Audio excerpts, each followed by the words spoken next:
We were going to do the podcast, but there was this big bee. There's some buzzing coming over from France. Bad game. From the legal system in particular. The story is so great. It was given to us as a gift.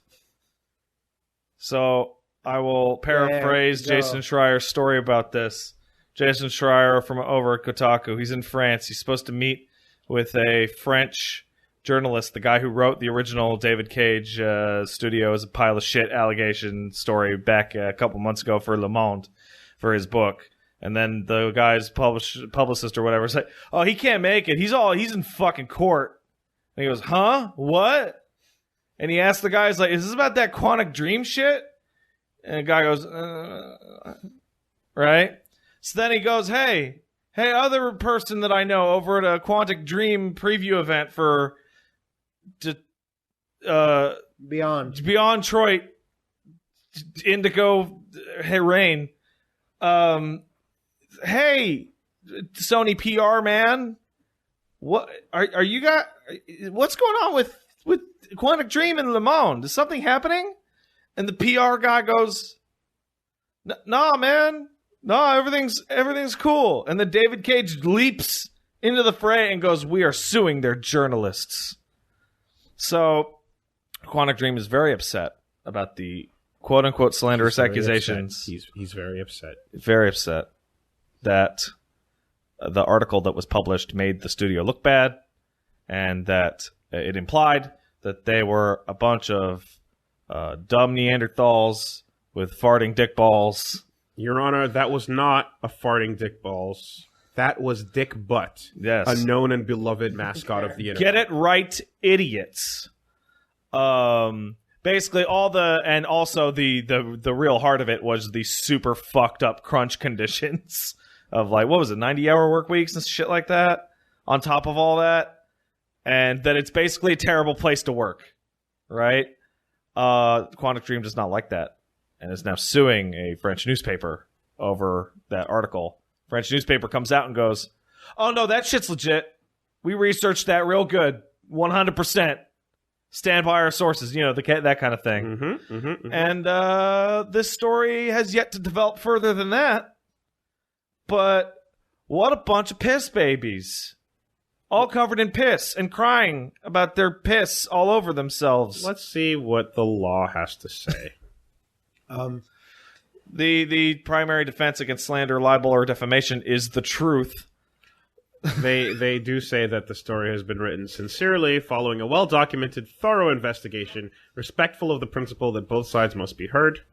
So we stick with our information, is what they say, and we'll see what the judge has to say. I'll ask Willie this. Willie, if someone outside this office starts yelling, "The best friends are running a toxic waste dump in their office," or they have children working in some mines somewhere, and if that's true, what would your legal advice be for us? I would just start running. Okay. Yeah. If it's not true, what would we do? I would just start running. Okay. Okay. Let's talk to me. Talk to me over here. Same question. Okay. So if it's not true, it's not true at all. Ignore it, or be like, "That dude's full of shit." Moving on. Yeah. If it was true, get rid of the children. Well, make the children go away. The children have to go. Tell people to judge you by your work. Oh, man.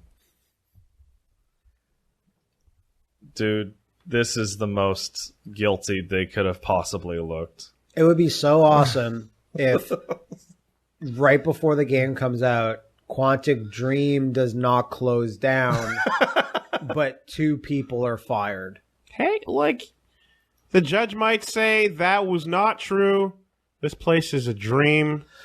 Now, I'm not familiar with French/European slander libel law or what have you. Probably not great. It is apparently significantly different than it is out here, which is why British newspapers are a little more nervous about it. They get hit harder? Yeah, it's a little easier to prove. But that's Britain, if I remember correctly. Okay. But to my knowledge, the basic defense against libel, slander, defamation is, hey, is what you said true?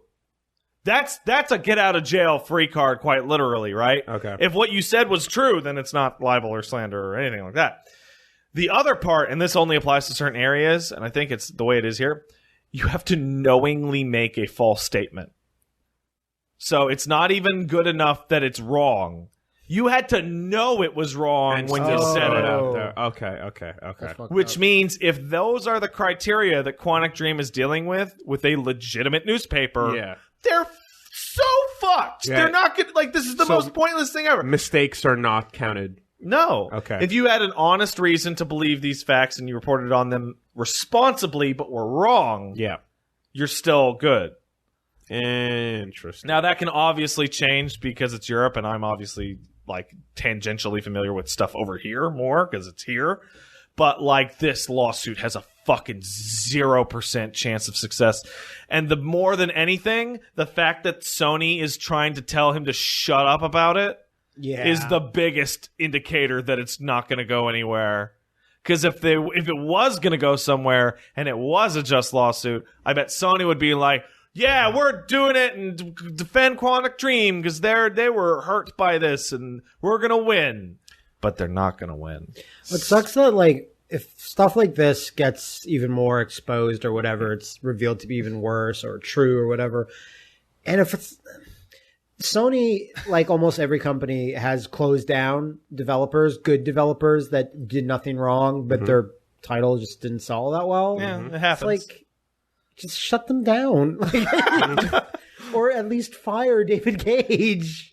Well, then now we're delving into like deep ass company politics, but it becomes like, well, David Cage is kind of the face of the studio. It's not the kind of person you just remove because they're a problem. But the average person doesn't know that and doesn't really care. It's know the that, Lionhead and Molyneux we would situation. care.